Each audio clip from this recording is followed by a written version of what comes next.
দুনিয়াকে আমাদের সবচেয়ে বড় চিন্তার বিষয় করে দিও না এবং শুধুমাত্র আমাদের জ্ঞানকে দুনিয়া কেন্দ্রীভূত করে দিও না। মানে জ্ঞানের পূর্ণ সীমা যেন দুনিয়ার মধ্যে আবদ্ধ না থাকে। ভালোভাবে লক্ষ্য করুন সম্মানিত উপস্থিতি, রাসূল সাল্লাল্লাহু আলাইহি ওয়াসাল্লাম আমাদেরকে শিক্ষা দিচ্ছেন এই দোয়া করতে আল্লাহর কাছে যে আমাদের চিন্তা, আমাদের ভাবনা যেন শুধুমাত্র দুনিয়া কেন্দ্রিক না হয়ে যায়, যেন 24 ঘন্টা সব সময় আমরা দুনিয়া নিয়েই না ভাবি এবং আমাদের শিক্ষা, আমাদের ইলম, আমাদের জ্ঞান শুধুমাত্র যেন দুনিয়াবি না হয়ে যায়। চাকরি করতে করতে করতে করতে সর্বদা যেন মাথার মধ্যে এইটা কাজ না করে যে আমি কবে বেতন পাবো আর কবে আমার সংসার ভালো মতো চলবে, আমার জীবিকা নির্বাহ ঠিক হবে। ব্যবসা করতে করতে যেন সব সময় মাথার মধ্যে এইটা কাজ না করে যে কবে একটা গাড়ি নিব আর কবে একটা লেটেস্ট ফোন পকেটে থাকবে আর কবেই বা বাসার জন্য একটা সারপ্রাইজ রেডি করতে পারবো। আপনি চাকরি করবেন, ব্যবসা করবেন, জীবিকা নির্বাহ করবেন, তার সবই ঠিক আছে, কিন্তু রাসূল সাল্লাল্লাহু আলাইহি ওয়াসাল্লাম যে বিষয়টা বলছেন সেটা হচ্ছে দুনিয়াবি এই চিন্তাগুলো যেন আপনার মাথায় সারাক্ষণ না ঘুরে, সবচেয়ে বেশি সময় না থাকে। বরং আপনি দুনিয়াবি কাজগুলো করবেন, চলাফেরা, খাওয়া দাওয়া, অন্যান্য মানুষের সাথে আপনার যত আচরণ মুআমালাত সবই করবেন, কিন্তু সব কিছুর মাঝে সবকিছু আপনার চিন্তা মাথায় আসতে পারে, কিন্তু সব কিছুর মাঝেও যেন আখিরাতের চিন্তা, পরকালীন চিন্তা আপনার মাথার মধ্যে বেশি সময় থাকে। সেজন্যই রাসূল সাল্লাল্লাহু আলাইহি ওয়াসাল্লাম আমাদের দোয়া করতে শিখিয়ে দিচ্ছেন, লা তাজআলিদ দুনিয়া আকবার হাম্মিনা, দুনিয়াকেই আমাদের সবচেয়ে বেশি, সবচেয়ে বড় চিন্তার বিষয় করে দিও না। যেন আমরা সারাদিন শুধু দুনিয়ার চিন্তায় পড়ে থাকি। আজকে কোন দেশে কি হলো, কার সাথে কার মারামারি হলো, আজকে কোন রাজনৈতিক দলের কি অবস্থা, আজকে কোথায় কি হলো, এই সব সারাদিন ব্যস্ত এই সব চিন্তায়। কিন্তু আমরা 24 ঘন্টায় কতক্ষণ আসলে আখিরাতের চিন্তায় ব্যস্ত রয়েছি? কতক্ষণ আসলে আমরা ভাবি যে পরকালীন জীবনে আমার কি অবস্থা হতে পারে? কতক্ষণ ভাবি আমরা যে মৃত্যু যদি এখনই হয়ে যায় তাহলে আল্লাহর কাছে আমরা কি জবাব দিব? সবই করতে হবে সম্মানিত উপস্থিতি আপনার জীবনের, কিন্তু আখিরাতের চিন্তার চেয়ে যেন কখনোই দুনিয়াবি চিন্তা আপনার মাথায় বেশি সময় ধরে না থাকে, বেশি যেন আপনি সেটা নিয়ে চিন্তিত না হন এবং সেটা নিয়ে বেশি না ভাবেন। এজন্যই রাসূল সাল্লাল্লাহু আলাইহি ওয়াসাল্লাম এই দোয়াটি আমাদের শিখিয়ে দিয়েছেন। এছাড়াও যদি দুনিয়া বিমুখতার বিষয়ে আপনি কুরআনের দিকে দেখেন, হাদিসের দিকে দেখেন, অসংখ্য আয়াত এবং হাদিস বর্ণিত হয়েছে দুনিয়ার প্রতি অনীহা প্রকাশের জন্য দুনিয়া বিমুখতার বিষয়ে। যদি একটি আয়াতই ধরেন, ইমাম নববী রাহিমাহুল্লাহ রিয়াজুস সালিহিনে যখন বাবু যুহুদ শুরু করেছে, সেখানে তিনি প্রথম যে আয়াতটি নিয়ে এসেছেন সেটাই যদি আপনি ধরে নেন সূরা ইউনূসের 24 নম্বর আয়াত, যেখানে আল্লাহ তাআলা বলছেন যে ইন্নামা মাসালুল হায়াতিদ দুনিয়া, যে আমাদের যে বর্তমান দুনিয়াবী জীবন রয়েছে এই জীবনের দৃষ্টান্ত আল্লাহ তাআলা দিচ্ছেন। তিনি বলছেন যে কেমন আমাদের জীবনটা, এই একটি আয়াতই আপনার জন্য যথেষ্ট হবে বোঝার জন্য। আল্লাহ তাআলা বলছেন ইন্নামা মাসালুল হায়াতিদ দুনিয়া কামা ইন আনজালনাহু মিনাস সামা, নিশ্চয় আমাদের এই দুনিয়াবী জীবনের উদাহরণ হচ্ছে সেটার মতো যেই পানি আল্লাহ তাআলা আসমান থেকে জমিনে অবতীর্ণ করেছেন, ফাখতালাতা বিহি নাবাতুল আরদ, অতঃপর সেই মাটি, সেই পানি মাটির সাথে মিশ্রিত হয়েছে, সেখান থেকে উদ্ভিদ উৎপন্ন হয়েছে, মিম্মা ইয়াকুলুন নাস ওয়াল আনআম, যেই উদ্ভিদ থেকে মানুষ এবং গবাদি পশু আহার গ্রহণ করে। মানুষ এবং গবাদি পশু যেই শস্যদানা থেকে তাদের খাদ্য সংগ্রহ করে সেই খাদ্য উৎপন্ন হয়। অতঃপর আল্লাহ তাআলা বলছেন হাত্তা ইযা আখাযাতিল আরদু যুখরুফাহা ওয়া যায়্যানাত, এই পানি যখন জমিনে মিশ্রিত হওয়ার পরে শস্যদানা উৎপন্ন হলো, উদ্ভিদ উৎপন্ন হলো, গাছ উৎপন্ন হলো, তারপরে যখন জমিন তার শোভা অর্জন করলো, শোভামণ্ডিত হয়ে গেল, ফসলগুলো পেকে পরিপূর্ণ হয়ে গেল, গাছে ফল ধরলো, একদম উপযুক্ত হয়ে গেল, তখন আল্লাহ তাআলা বলছেন ওয়াযান্না আহলুহা আন্নাহুম কাদিরুনা আলাইহা, যে যখন এরকম শস্যদানাগুলো পরিপক্ক হয়ে যায়, গাছ ফল দানের উপযুক্ত হয়ে যায়, তখন দুনিয়ার মানুষেরা কি মনে করে? দুনিয়ার মানুষেরা মনে করে যে তারা এখন সেই ফল, সেই শস্য সংগ্রহ করে তাদের জীবিকা নির্বাহ করতে সক্ষম। আর যখন এরকম মনে করে তখনই আল্লাহ তাআলা বলছেন আতাহা লাইলা ওয়া নাহারা ফাজআলনাহা হাসিদা। আর এমন সময় আল্লাহর আদেশ নাজিল হয় আল্লাহর পক্ষ থেকে, দিনে অথবা রাত্রে অজানা কোনো সময়ে এমন বিপদ আসে যে সেই শস্যগুলো যেন কর্তিত ফসলে রূপান্তর হয়ে যায়। তার মানে তিনি সেগুলোকে ধ্বংস করে দেন। মানে একটা ফসল যখন অঙ্কুরিত হওয়া থেকে নিয়ে ফল দানের উপযুক্ত হলো, সে সময়ে আসার পরে যখন মানুষ তার হৃদয়ে এই আশা পাচ্ছে যে এই ফসল আমি এখন নিয়ে গিয়ে আমার আহার সংগ্রহ করতে পারবো, তার থেকে আমি জীবিকা নির্বাহ করতে পারবো, এই সময়ে যখন ওই ফসলটাকে একদম ধ্বংস করে দেওয়া হয়, আল্লাহ তাআলা তারপরে বলছেন কাআল্লাম তাগনা বিল আমস। ওই ধ্বংস করে দেওয়া ফসল দেখে যেন মনে হচ্ছে যে গতকাল এখানে কিছুই ছিল না। তো এই রকম যখন অবস্থা হয় কোনো ফসলের, এই অবস্থার সাথে আল্লাহ সুবহানাহু ওয়া তাআলা আমাদের পার্থিব জীবনের, দুনিয়াবী জীবনের উদাহরণ দিয়েছে যে আকাশ থেকে পানি নাজিল করার পরে ফসল জমিনে অঙ্কুরিত হওয়া থেকে নিয়ে ফল দানের উপযুক্ত হওয়া সময় পর্যন্ত এই যে একটা ক্ষণস্থায়ী সময়, সংকীর্ণ অত্যন্ত কম একটা সময়, এই সময়টার উদাহরণ আল্লাহ সুবহানাহু ওয়া তাআলা আমাদের জীবনের সাথে দিয়েছেন যে আমাদের জীবনটাই হচ্ছে এতটুক সময়ের ন্যায়। এবং আয়াতের শেষ অংশে আল্লাহ তাআলা বলছেন কাযালিকা নুফাসসিলুল আয়াতি লিকাউমিন ইয়াতাফাক্কারুন। এইভাবেই আমরা চিন্তাশীল সম্প্রদায়ের জন্য নিদর্শনাবলী বর্ণনা করে থাকি। তার মানে এই যে শস্য দানার একটা ক্ষণস্থায়ী সময়, এই রকমই হচ্ছে আপনার জীবনের একটা সময়।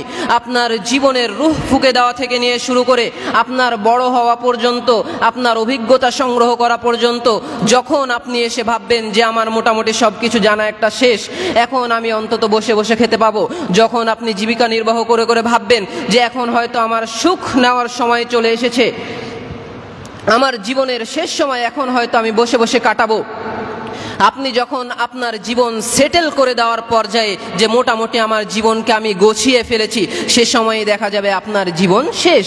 মানে আপনি আপনার জীবনের মূল যে সুখ, মূল যে শান্তি, আরাম আয়েশের যে জীবন, সেই পর্যন্ত যখন আপনি পরিশ্রম করে করে করে করে পৌঁছাতে যাবেন, তখনই দেখা যাবে আপনার জীবনের আয়ুকাল শেষ।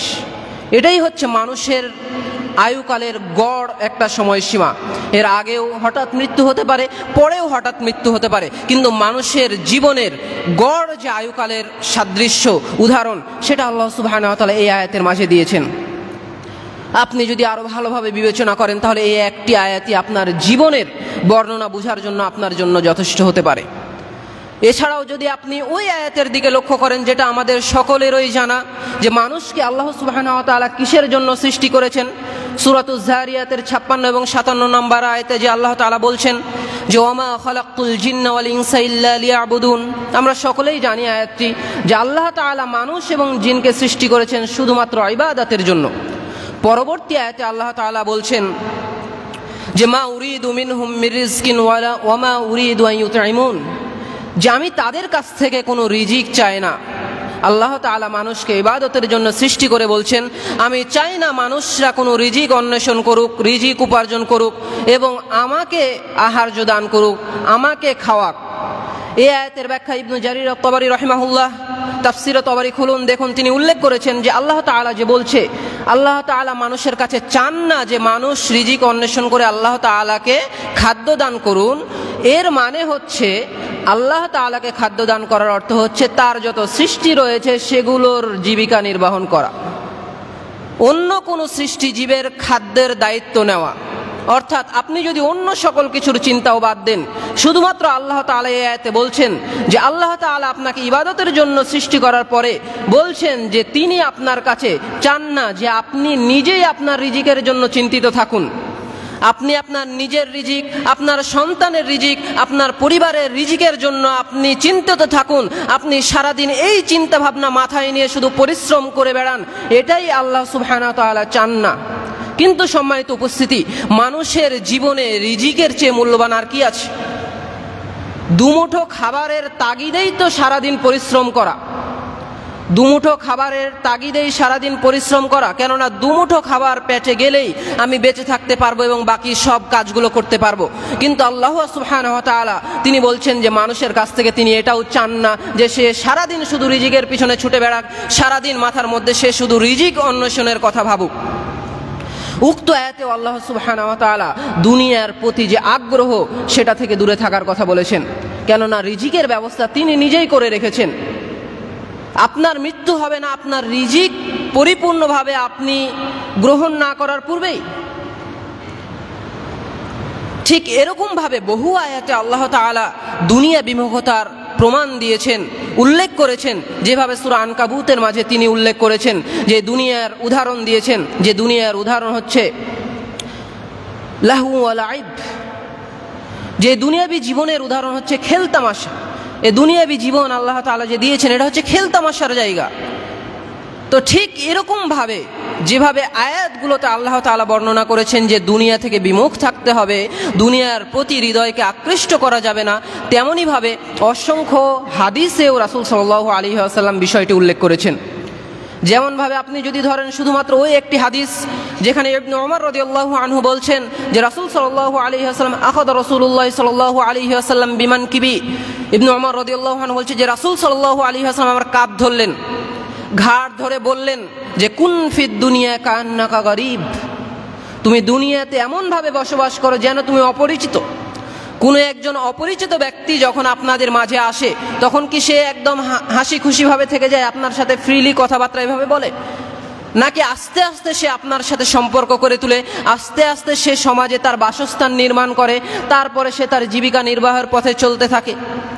তো দুনিয়াতে এমন ভাবে বসবাস করো যেন অপরিচিত, কাউকে চিনার প্রয়োজন নেই, শুধুমাত্র নিজের প্রয়োজনটুকু দেখার প্রতি বলছেন রাসূল সাল্লাল্লাহু আলাইহি ওয়াসাল্লাম। হাদিসের শেষ অংশে বলছেন কুন ফিদ দুনিয়া কান্নাকা গরীবুন ওয়া আবিরুস সাবিল, যে তুমি দুনিয়াতে এমন ভাবে বসবাস করো যেন তুমি অপরিচিত অথবা একজন মুসাফির। একজন মুসাফির কি করে?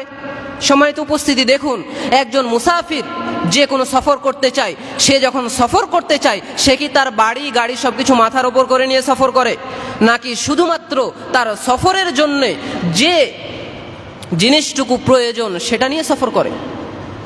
তো ঠিক তেমনই ভাবে রাসূল সাল্লাল্লাহু আলাইহি ওয়াসাল্লাম আমাদের দুনিয়াতে বসবাস করতে বলছেন যে আপনার জীবন এখানে, আপনার মৃত্যু এখানে, এখানে যেতে যেতে আপনি মারা যাবেন। এই ক্ষণস্থায়ী সময়টা হচ্ছে আপনার দুনিয়াবী সময়, এরপরে হচ্ছে আপনার আখিরি জীবন রয়েছে, স্থায়ী জীবন রয়েছে।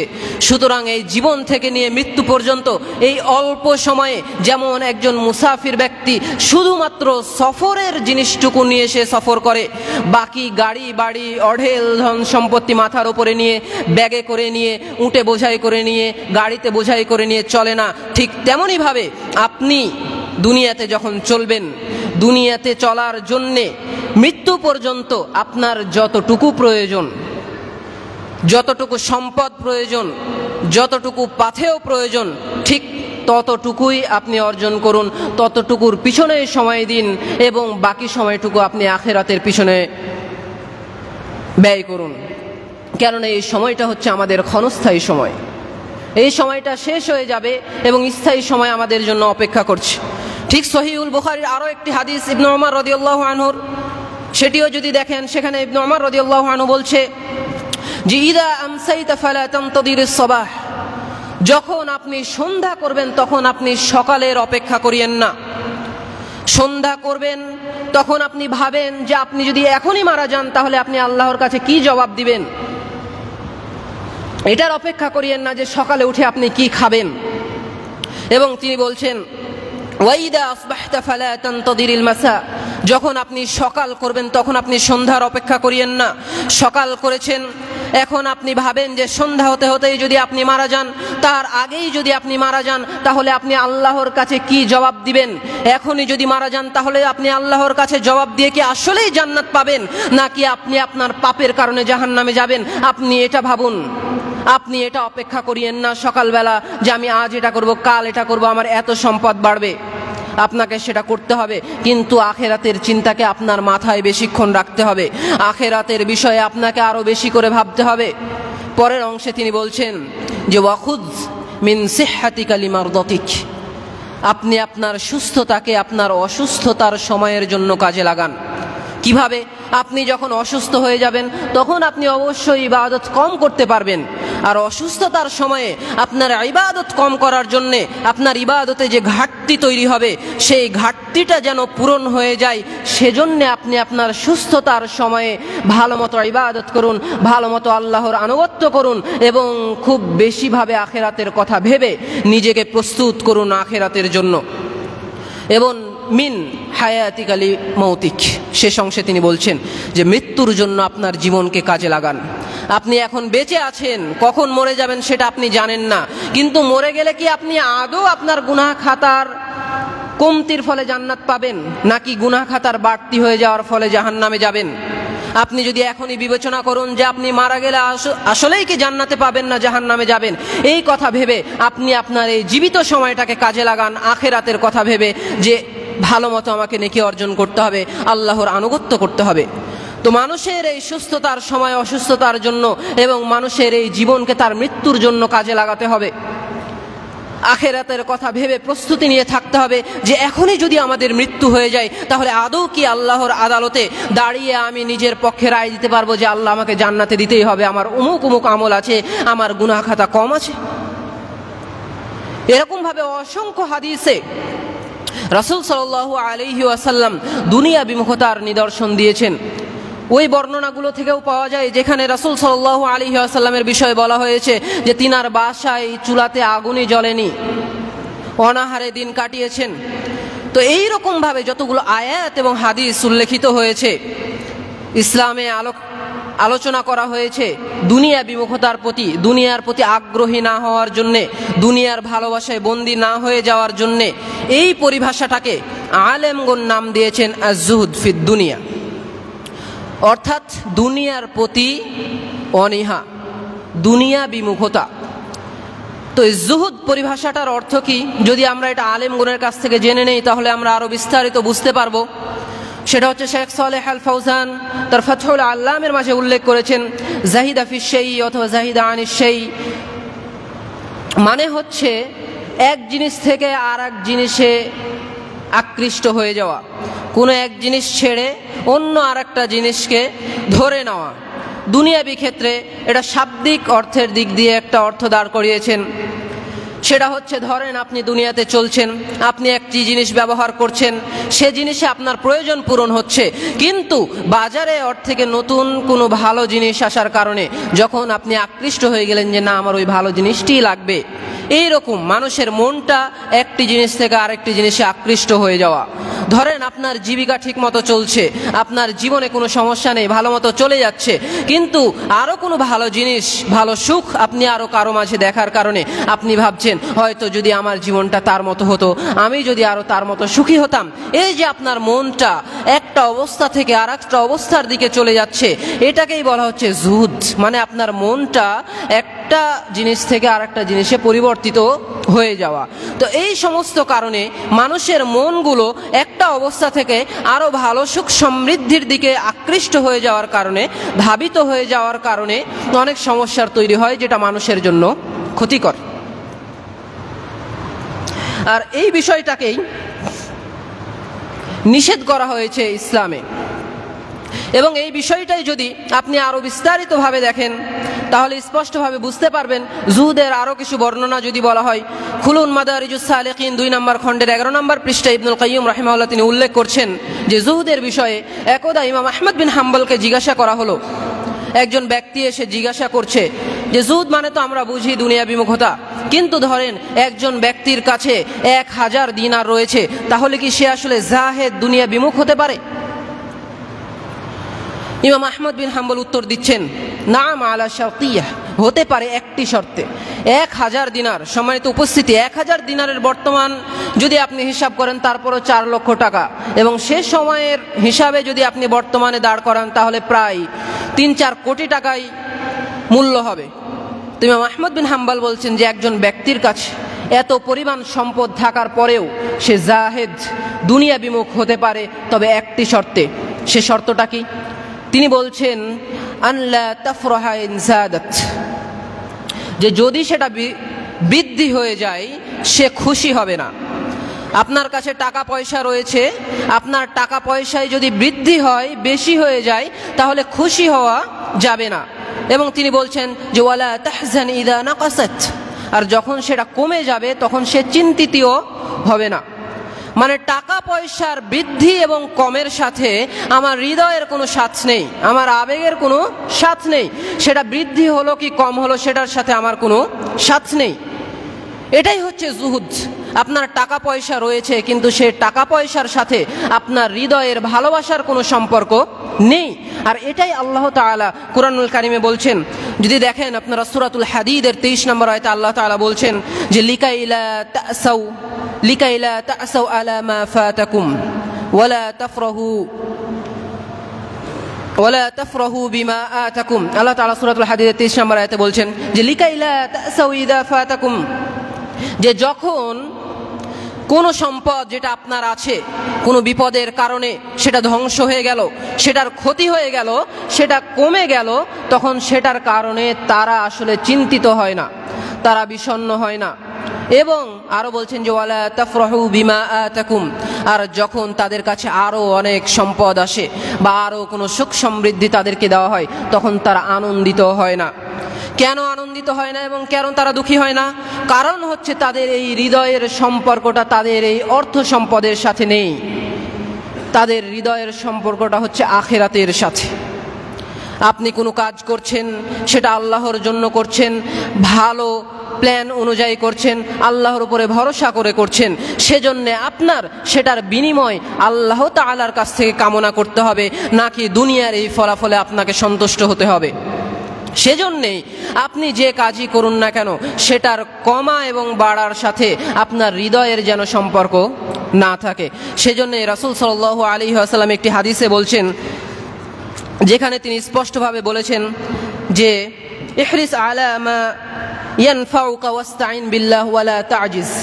রাসূল সাল্লাল্লাহু আলাইহি ওয়াসাল্লাম বলছেন যে তুমি ওই বিষয়ের প্রতি আগ্রহী হও আলা মা ইয়ানফাউকা, যে বিষয়টা তোমাকে উপকার দিবে। আপনি যে কাজই করুন না কেন সেটা যেন আপনাকে উপকার দেয়। যখন আপনাকে কোনো কাজ উপকার দিবে তখন রাসূল সাল্লাল্লাহু আলাইহি ওয়াসাল্লাম বলছেন এমন উপকারী কাজের দিকে আপনি ধাবিত হন, আগ্রহী হন। ওয়াস্তাইন বিল্লাহ, এবং আল্লাহর সাহায্য প্রার্থনা করুন। মানে প্রত্যেক যে কাজ আপনার উপকার দিবে, অপকারী কাজের দিকে নয়, বরং উপকারী কাজের দিকে আপনাকে আগ্রহী হতে হবে। এবং দ্বিতীয়ত আল্লাহর সাহায্য প্রার্থনা করতে হবে। এবং তিনি বলছেন ওয়ালা তা'জিজ, অপারগতা প্রকাশ করা যাবে না। তো আপনি যে কাজই করুন না কেন আল্লাহ তাআলার সহযোগিতা নিয়ে শুরু করুন, আল্লাহ তাআলার সাহায্য প্রার্থনা করে শুরু করুন এবং অপারগতা প্রকাশ করিয়েন না। এবং হাদিসের শেষ অংশে রাসূল সাল্লাল্লাহু আলাইহি ওয়াসাল্লাম বলছেন যে ওয়াইন আসাবাকা ফি শাইইন ফালা তাকুল ইন ফাআলতু কাযা লাকানা কাযা ওয়া কাযা বাল কুল কদ্দারাল্লাহু মা শাআ ফাআল। রাসূল সাল্লাল্লাহু আলাইহি ওয়াসাল্লাম বলছেন, যখন আপনি কোনো কাজ শুরু করলেন, যখন আপনি কোনো চাকরি শুরু করলেন, যখন আপনি কোনো ব্যবসা শুরু করলেন, যখন আপনি জীবিকা নির্বাহের কোনো প্রচেষ্টা শুরু করলেন, যখন আপনি শরীআ ইলম অর্জন করতে শুরু করলেন, প্রত্যেকটা ক্ষেত্রেই আপনি আল্লাহর সহযোগিতা প্রার্থনা করুন এবং কাজ শুরু করুন। এবং যদি এই কাজের মাঝে কোনো ক্ষতি হয়ে যায়, আপনি প্ল্যান অনুযায়ী সফলতা লাভ করেন, তাহলে এটা বলিয়েন না যে ইন ফাআলতু কাযা লাকানা কাযা ওয়া কাযা, যদি আমি এমনটা করতাম তাহলে এমনটা হতো, যদি আমি হয়তো এটা না করতাম তাহলে এটা হতো না। রাসূল সাল্লাল্লাহু আলাইহি ওয়াসাল্লাম এটা বলতে নিষেধ করেছে। তারপরে তিনি বলছেন যে বরং আপনি এটা না বলে এটা বলুন যে কদ্দারাল্লাহু মা শাআ ফাআলা, যে আল্লাহ তাআলা এটা চেয়েছেন, নির্ধারণ করেছেন, সেজন্যই হয়েছে। কেননা আপনি যখন কাজ শুরু করেছেন, দুইটি পয়েন্ট, যখন আপনি কাজ শুরু করেছেন তখন কি করেছেন? আল্লাহ তাআলার সহযোগিতা প্রার্থনা করে কাজ শুরু করেছেন, আল্লাহর উপরে তাওয়াক্কুল রেখে, বিশ্বাস রেখে কাজ শুরু করেছেন। সেটার বিনিময় আল্লাহ তাআলা আপনাকে দিবেই না, দিবে, কখনো না কখনো দিবে, হয় ইহকালে দিবে না হয় পরকালে দিবে। কিন্তু আপনার এই কাজে যদি আপনি ব্যর্থ হয়ে যান, তাহলে আপনি এটা বলিয়েন না আমার প্ল্যানটা যদি এটা না করে এটা করতাম তাহলে হয়তো এটা হতো না। এ ধারণাই ভুল, এই যদি কথাটাই হচ্ছে ভুল।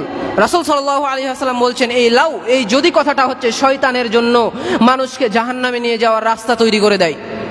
বরং আপনি যখন কাজ শুরু করেছেন, আল্লাহ তাআলার উপর ভরসা রেখে আল্লাহ তাআলার সহযোগিতা প্রার্থনা করে কাজ শুরু করেছেন, তখন এটার বিনিময় আপনার নিয়াত অনুযায়ী, আপনার ইখলাস অনুযায়ী আল্লাহ তাআলা আপনাকে দিবেনই দিবে।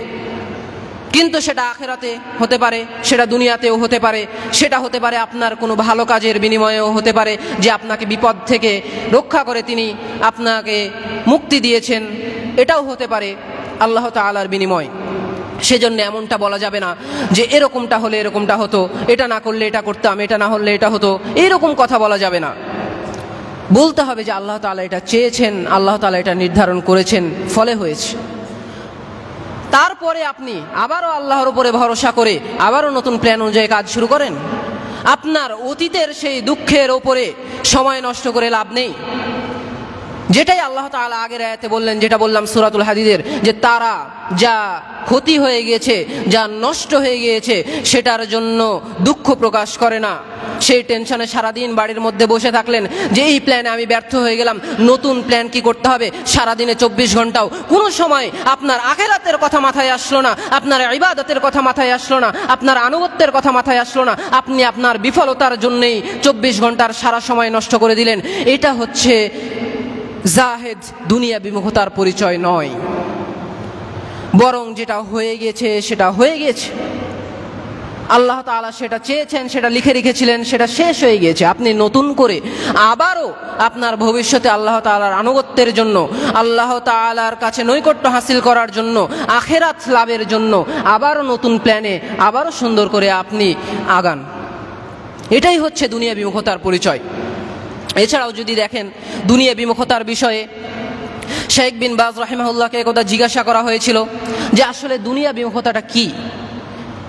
তিনি জবাব দিচ্ছেন, আসলে দুনিয়া বিমুখতা দ্বারা দুনিয়ার কাজগুলো না করা নয়, বরং দুনিয়া বিমুখতা দ্বারা উদ্দেশ্য হচ্ছে নিজের হৃদয়কে, নিজের মনকে আখিরাতের প্রতি আকৃষ্ট করা। অর্থাৎ আপনার মনটা, আপনার হৃদয়টা দুনিয়ার কাজ করছেন, সে কারণে কাজের প্রতি আকৃষ্ট হয়ে যাবে। দুনিয়ার ভালোবাসায় আপনার মনটা শুধু বন্দী হয়ে থাকবে, এটা নয়। আপনি দুনিয়ার কাজগুলো করবেন ঠিক আছে, কিন্তু আপনার মনটা যেন আখিরাতের সাথে আকৃষ্ট হয়ে থাকে, আখিরাতের সাথে সম্পর্কিত হয়ে থাকে। আপনি যদি 1000 কোটি টাকাও ইনকাম করেন, অথবা আপনি যদি 10,000 টাকাও ইনকাম করেন, এই টাকা দ্বারা যদি আপনার উদ্দেশ্যটা শুধুমাত্র দুনিয়াবি হয়, যে টাকার মাধ্যমে আমি একটা বাড়ি করব এবং সুখে শান্তিতে আমার পরিবার নিয়ে জীবিকা নির্বাহ করব, থাকবো, জীবন কাটাবো, তাহলে আপনার এই 1000 টাকাও এবং 1000 কোটি টাকারও কোনো মূল্য নেই। কিন্তু অপরদিকে যদি আপনি 10,000 টাকাও এই নিয়তে কাটান, আল্লাহ এই নিয়তে অর্জন করেন যে এটার মাধ্যমে আমি সুখে শান্তিতে জীবন কাটিয়ে আল্লাহর আনুগত্য হাসিল করব, আখিরাতে জান্নাত লাভ করব, তাহলে আপনার এই 10,000 টাকাও কাজে দিবে। আর আপনি যদি 1000 কোটি টাকাও এই নিয়তে অর্জন করেন, এই নিয়তে কামাই করেন যে 1000 কোটি টাকা অর্জন করে আমি মসজিদ মাদ্রাসা করে দ্বীন ইসলামের খেদমত করব, মুসলিম সভ্যতার বিনির্মাণে কাজে লাগাবো, তাহলে আপনার এই 1000 কোটি টাকাও কাজে দিবে। এটাও আপনার দুনিয়ার প্রতি যে মোহ সেটা প্রকাশ করবে না। কেননা এই 1000 কোটি টাকা আপনার কাছে থাকার পরেও এই 1000 কোটি টাকার প্রতি আপনার ভালোবাসা আপনার হৃদয়ে নেই, বরং এই 1000 কোটি টাকা আপনার আল্লাহর আনুগত্যের পিছনে ব্যয় করা হচ্ছে উদ্দেশ্য, যার মাধ্যমে আপনি জান্নাত লাভ করবেন। সুতরাং দুনিয়াবি কাজগুলো না করাটা এটা দুনিয়া বিমুখতা নয়, বরং আপনার হৃদয়টাকে সর্বদা আখিরাতমুখী করে রাখা, আপনার হৃদয়টাকে দুনিয়ার ভালোবাসায় বন্দী না রেখে দুনিয়াবি কাজগুলো করার সাথে সাথে আখিরাতমুখী করে রাখা, আল্লাহর আনুগত্য হাসিলের মুখী করে রাখা, এটাই হচ্ছে দুনিয়া বিমুখতা, যেটা রাসূল সাল্লাল্লাহু আলাইহি ওয়াসাল্লাম বারবার বুঝাতে চেয়েছেন। সম্মানিত উপস্থিতি, সব কথার মূলে যেটা দাঁড়ায় সেটা হচ্ছে, যদি আমরা দেখি সুফিয়ান সাউরি রাহিমাহুল্লাহর কথার দিকে, তিনি ছিলেন একজন বড় মুহাদ্দিস এবং জুহুদের একজন বড় ইমাম। তিনাকে বলা হতো একজন জাহেদ ব্যক্তি, যে দুনিয়া বিমুখ ব্যক্তি, কিন্তু সাথে সাথে তিনি একজন ধনী ব্যক্তিও ছিলেন।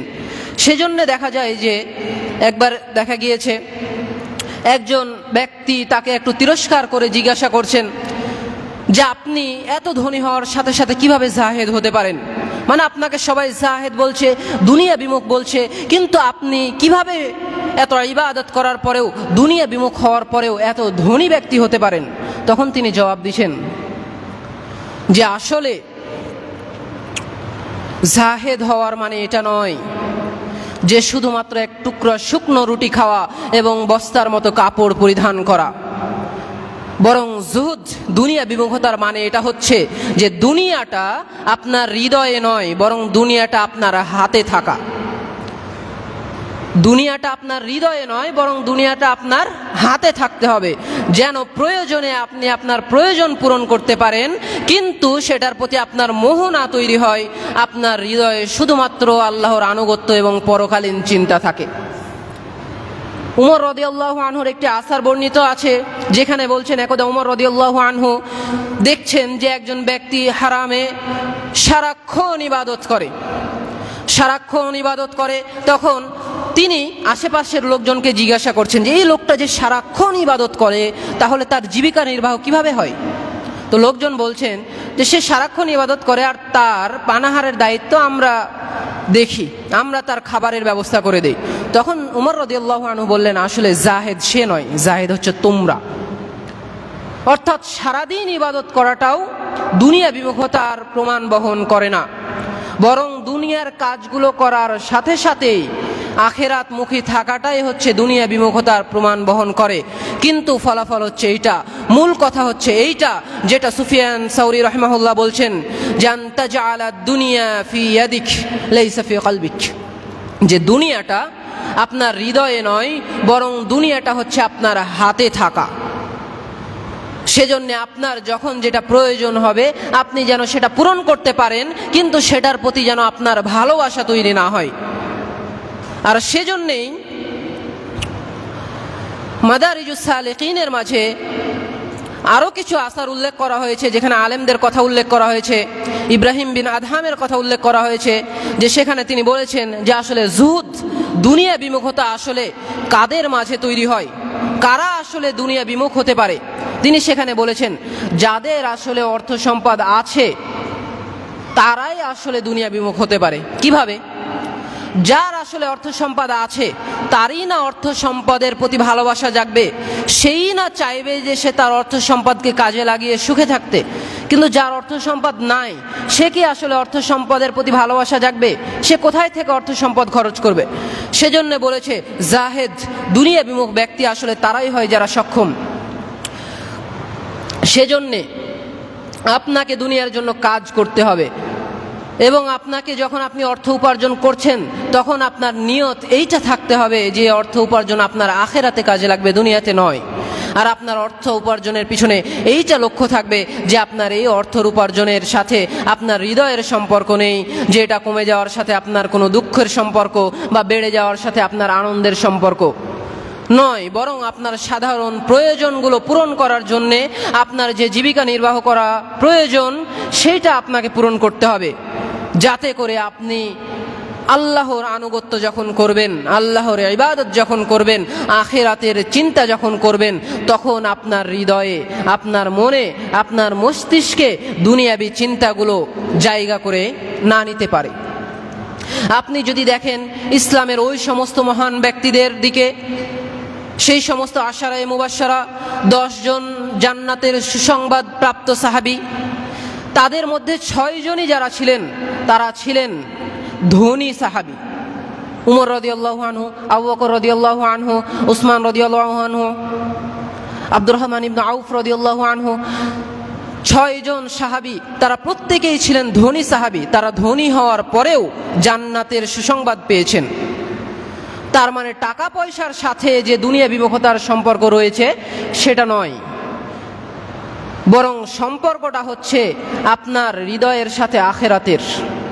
সেজন্যেই সার কথা যেটা, সেটা হচ্ছে ইসলাম আসলে মানুষকে দুনিয়ায় টাকা পয়সা অর্জন এর প্রতি নিরুৎসাহিত করে না, বরং ইসলাম আসলে মানুষকে দুনিয়ার সাথে আখেরাতকে সম্পৃক্ত করে দিতে সহযোগিতা করে। ইসলাম আসলে মানুষের হৃদয়টাকে দুনিয়াবি বিষয়গুলো করার পরেও আখিরাতের সাথে কানেক্টেড থাকার প্রতি উৎসাহিত করে এবং সেটা শিখায়, যেটার মাধ্যমে সে তার জীবনে আসল সফলতা অর্জন করবে। সেজন্যই আল্লাহ তাআলা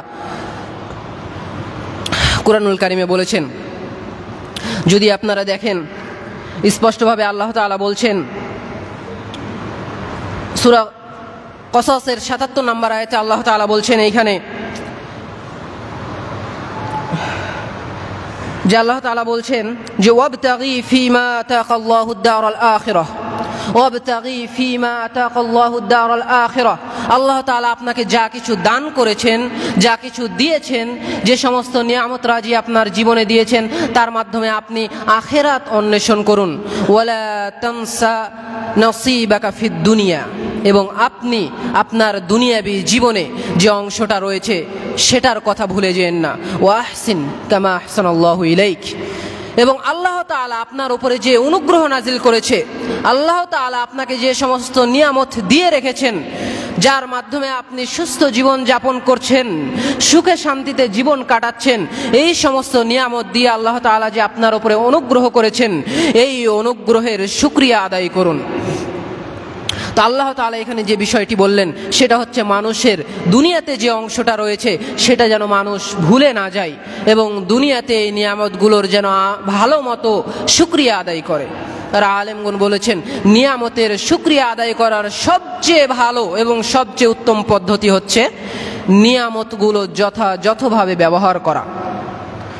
সুতরাং আল্লাহ তাআলা আপনাকে যে বুদ্ধি দিয়েছে, যে বিবেক দিয়েছে, যে শক্তি সামর্থ্য দিয়েছে, তার মাধ্যমে আপনি সুন্দরভাবে দুনিয়াতে চলুন, সুন্দরভাবে দুনিয়াতে আপনার জীবিকা নির্বাহ করুন, সুন্দরভাবে আপনি দুনিয়ার ক্ষমতা অর্জন করুন, কিন্তু আপনার হৃদয়ে যেন দুনিয়ার ভালোবাসায় বন্দী না হয়ে যায়। সেজন্যই রাসূল সাল্লাল্লাহু আলাইহি ওয়াসাল্লাম আমাদের দোয়া করতে শিখিয়েছেন, রব্বানা আতিনা ফিদ দুনিয়া হাসানাহ ওয়া ফিল আখিরাতি হাসানাহ ওয়া কিনা আযাবান নার, যে আল্লাহ তাআলা তুমি আমাদের দুনিয়াতেও কল্যাণ দান করো এবং আখিরাতের কল্যাণ দান করো, এবং জাহান্নামের শাস্তি থেকে আমাদেরকে পরিত্রাণ দান করো। দুনিয়াবি কল্যাণ অর্জন করতে হবে, আখিরাতের কল্যাণ অর্জন করতে হবে, কিন্তু সার কথা এটাই যে আপনার হৃদয় যেন দুনিয়ার ভালোবাসায় বন্দী না হয়ে যায়, আপনার হৃদয় যেন দুনিয়ার ভালোবাসা থেকে মুক্ত থাকে। আর আল্লাহ তাআলা এ কথাটি বলেছেন, আল্লাহ তাআলা বলেছেন সূরা শুআরার ৭৮ এবং ৯৯ নম্বর আয়াতে, ইয়াউমা লা ইয়ানফাউ মালুন ওয়ালা বানুন, যেদিন মানুষের ধন সম্পদ এবং তার সন্তান সন্ততি কোনো কাজে আসবে না। সেই কিয়ামতের কথা আল্লাহ তাআলা বলছেন যে যেদিন মানুষের সন্তান সন্ততি এবং তার এই অঢেল সম্পত্তি কোনো কাজে আসবে না, সেদিন কি হবে? সেদিন আল্লাহ তাআলা বলছেন ইল্লা মা আতাকাল্লাহু বিকলবিন সালিম, তবে সেদিন আপনার কলবে সালিম, আপনার এই মুক্ত হৃদয় কাজে আসবে। এই কলবে সালিম বা মুক্ত হৃদয় দ্বারা উদ্দেশ্য কি? এই কলবে সালিম বা মুক্ত হৃদয় যেটা আপনার কিয়ামতের দিন যখন কোনো কিছু কাজে আসবে না, এই কলবে সালিম বা মুক্ত হৃদয় কাজে আসবে, সেটাই হচ্ছে আপনার দুনিয়া বিমুখতা, সেটাই হচ্ছে আপনার দুনিয়ার ভালোবাসাহীন হৃদয়, সেটাই হচ্ছে আপনার দুনিয়া বিমুখ হৃদয়, সেটাই হচ্ছে আপনার দুনিয়ার এই সুখ মুক্ত হৃদয় যেটা আপনার কিয়ামতের দিন কাজে আসবে, যেটাই আল্লাহ তাআলা বলেছেন।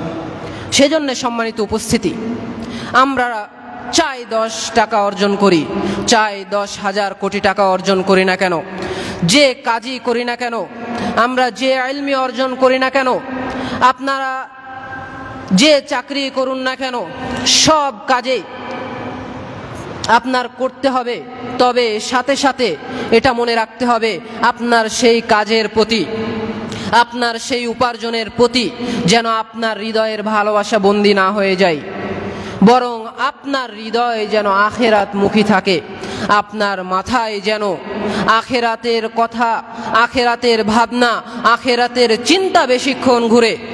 এটা নয় যে সারাদিন শুধু আপনি অর্থ উপার্জন এবং আপনার কাজের প্রতি চিন্তা ভাবনা করবেন, বরং আপনার অধিকাংশ সময়টাই যেন আখিরাতের পিছনে কাটে, আখিরাতের বিষয়ে চিন্তা ভাবনা করতে কাটে। এবং বক্তব্যের শেষ অংশে আবারও আমি রাসূলের সেই হাদিসটি, সেই দোয়াটি আপনাদের স্মরণ করিয়ে দিতে চাই, যে রাসূল সাল্লাল্লাহু আলাইহি ওয়াসাল্লাম যেটা আমাদের শিখালেন, যে আল্লাহুম্মা লা তাজআলিদ দুনিয়া আকবার হাম্মিনা ওয়ালা মাবলাগা ইলমিনা, যে হে আল্লাহ তাআলা, আপনি আমাদের বড় চিন্তার বিষয় দুনিয়াটাকেই করে দিয়েন না, এবং দুনিয়াবি বিষয়ে আমাদের জ্ঞানকে সীমাবদ্ধ করে দিয়েন না। আমরা যেন এই দোয়াটি বেশি বেশি পড়ার চেষ্টা করি এবং আখিরাতের বিষয়ে সর্বদা তৎপর থাকি, প্রস্তুতি নিয়ে থাকি। যে কাজই করি না কেন সর্বদা যেন সেই কাজটা আমরা আল্লাহর সন্তুষ্টির জন্য এবং আখিরাতের পাথেও জমা করার জন্য করি, এবং এই নিয়তে করি যে এই কাজের বিনিময় আল্লাহ তাআলা আমাকে দিবেন, এই কাজের আরও ভালো বিনিময় আমি পরকালে পাব। তবে সাথে সাথে যেন এইটা না হয় যে যেটাকে বলে থাকে সন্ন্যাসবাদ, যে শুধু সব কাজ বাদ দিয়ে শুধুমাত্র ইবাদতের পিছনে সময় কাটাচ্ছি, যে খাওয়া দাওয়া পানাহার এটা তো দুনিয়াবি কাজ, জান্নাতে গেলে ক্ষুধা লাগবে না, সুতরাং পরকালীন জীবনে ক্ষুধার বিষয় নেই, তার মানে ক্ষুধা লাগা এটা হচ্ছে দুনিয়ার সাথে সীমাবদ্ধ, তার মানে খাওয়া দাওয়া করা যাবে না, সারাদিন শুধু ইবাদত করতে হবে, সারাদিন ইলম অর্জন করতে হবে, এমনটা নয়।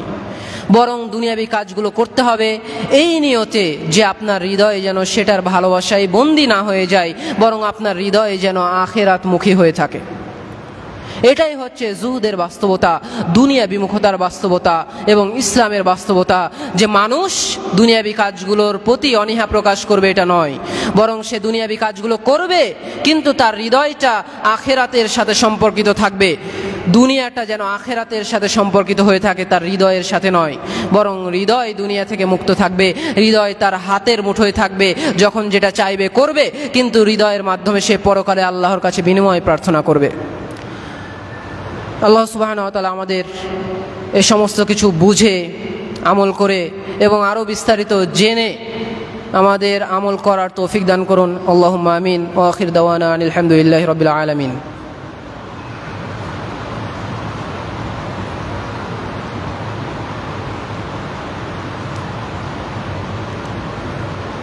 আলহামদুলিল্লাহি ওয়াহদাহু ওয়াসসালাতু ওয়াসসালামু আলা মান লা নাবিয়্যা বা'দাহু, আম্মা বা'দ। يا أيها الذين آمنوا صلوا عليه وسلموا تسليما. اللهم صل على محمد وعلى آل محمد كما صليت على إبراهيم وعلى آل إبراهيم إنك حميد مجيد. اللهم بارك على محمد وعلى آل محمد كما باركت على إبراهيم وعلى آل إبراهيم إنك حميد مجيد. ربنا آتنا في الدنيا حسنة وفي الآخرة حسنة وقنا عذاب النار. اللهم لا تزغ قلوبنا بعد إذ هديتنا وهب لنا من لدنك رحمة إنك أنت الرؤوف الرحيم. السلام عليكم ورحمة الله. وقوموا إلى الصلاة.